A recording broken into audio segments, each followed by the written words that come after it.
ಆತ್ಮಹತ್ಯೆ ಬೇಡ, ನಿಮ್ಮೊಂದಿಗೆ ನಾವಿದ್ದೇವೆ, ಹಸಿರು ಸಾಲಿನ ಸೈನಿಕರು ಅಂತ ಹೇಳಿದೀವಿ ನಾವು.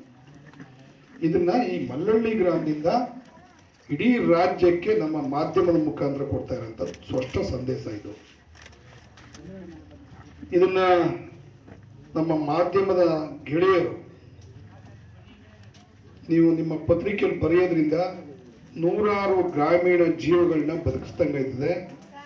ಯಾವುದೇ ಮೈಕ್ರೋ ಫೈನಾನ್ಸ್ ಸಮಸ್ಯೆಗಳಿದ್ರೆ ಮತ್ತೆ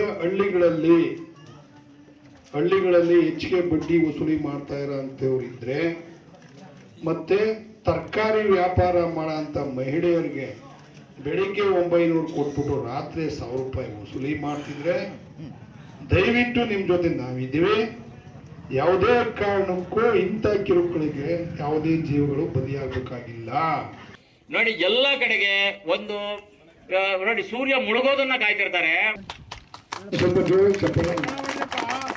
ನಿಮ್ಮ ಹೆಸರು ಪ್ರಭುಸ್ವಾಮಿ ರಮೇಶ್,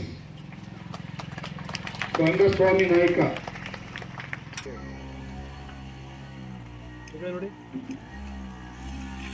ಒಬ್ಬ ರೈತ ಸತ್ರ ಕಾಡು ಪ್ರಾಣಿಗಳಿಂದ 15 ಲಕ್ಷ ಪರಿಹಾರ ಬರಬೇಕು ಅಂತ ಘೋಷಣೆ ಆಯಿತು. ಅದ್ರ ನಾಳೆಗೆ ಘೋಷಣೆ ಆಯಿತು. ನರಸೀಪುರದಲ್ಲಿ ಒಂದು ಬೃಹತ್ ಪ್ರತಿಭಟನೆ. ಗ್ರಾಮಗಳಿಗೆ ಉಚಿತ ವಿದ್ಯುತ್, ಪಂಪ್ ಸೆಟ್ಗಳಿಗೆ ಉಚಿತ ವಿದ್ಯುತ್ ಕೊಡಿಸಿದ್ದು ಪ್ರೊಫೆಸರ್ ನಂಜುಂಡಸ್ವಾಮಿ. 90ರ ದಶಕದಲ್ಲಿ ರಿಕವರಿ ಆಧಾರದ ಮೇಲೆ ಕಬ್ಬಿಗೆ 1000 ರೂಪಾಯಿಗಿಂತ ಹೆಚ್ಚು ಒಂದು ಟನ್ಗೆ ಬೆಲೆ ಕೊಡಿಸಿದ್ದು ಪ್ರೊಫೆಸರ್ ನಂಜುಂಡಸ್ವಾಮಿ.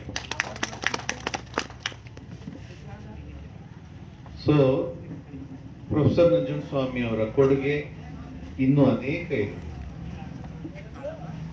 ಈ ಕಾರಣಕ್ಕೆ ಪ್ರೊಫೆಸರ್ ನಂಜುಂಡಸ್ವಾಮಿ ಅವ್ರನ್ನ ಕರ್ನಾಟಕ ನೆನ್ಕೊಳ್ಳುತ್ತೆ ಇತಿಹಾಸದಲ್ಲಿ. ಈ ರೀತಿ ಹೋರಾಟಗಳನ್ನ ಮಾಡಲಿಕ್ಕೆ ಏನು ಪ್ರೇರಣೆ ಅನ್ಬೋದು? ಬಹುಶಃ ಅವರ ದೇಹದಲ್ಲಿ ಹರಿತಿದ್ದಂಥ ರಕ್ತದಲ್ಲಿ ಇದ್ದಂತಹ ಮೌಲ್ಯಗಳು. ಆ ಮೌಲ್ಯಗಳು ಇಲ್ಲಿಂದ ಬಂದವು. ಬಸವ ಚಳುವಳಿಯಲ್ಲಿ ಸಕ್ರಿಯವಾಗಿ ಕೆಲಸ ಮಾಡಿದಂತಹ ಮನೆತನ 12ನೇ ಶತಮಾನದಲ್ಲಿ. ಆ ಕಾರಣಕ್ಕೆ ಅವರ ನಂತರದ ತಲೆಮಾರುಗಳಲ್ಲಿ ಸಮಾಜ, ಸಾಮಾಜಿಕ ನ್ಯಾಯ ರಕ್ತಗತವಾಗಿ ಹರಿದು ಬಂತು. ಜಾತ್ಯತೀತ ಮನಸ್ಥಿತಿ, ಮೇಲು ಕೀಳು ಇಲ್ಲ ಅನ್ನೋದು, ಆಮೇಲೆ ಶೋಷಣೆಯ ವಿರುದ್ಧ ಸೆಟೆದು ನಿಲ್ಲುವಂತಹ ಗುಣ ರಕ್ತಗತವಾಗಿ ಹರಿದು ಬಂತು.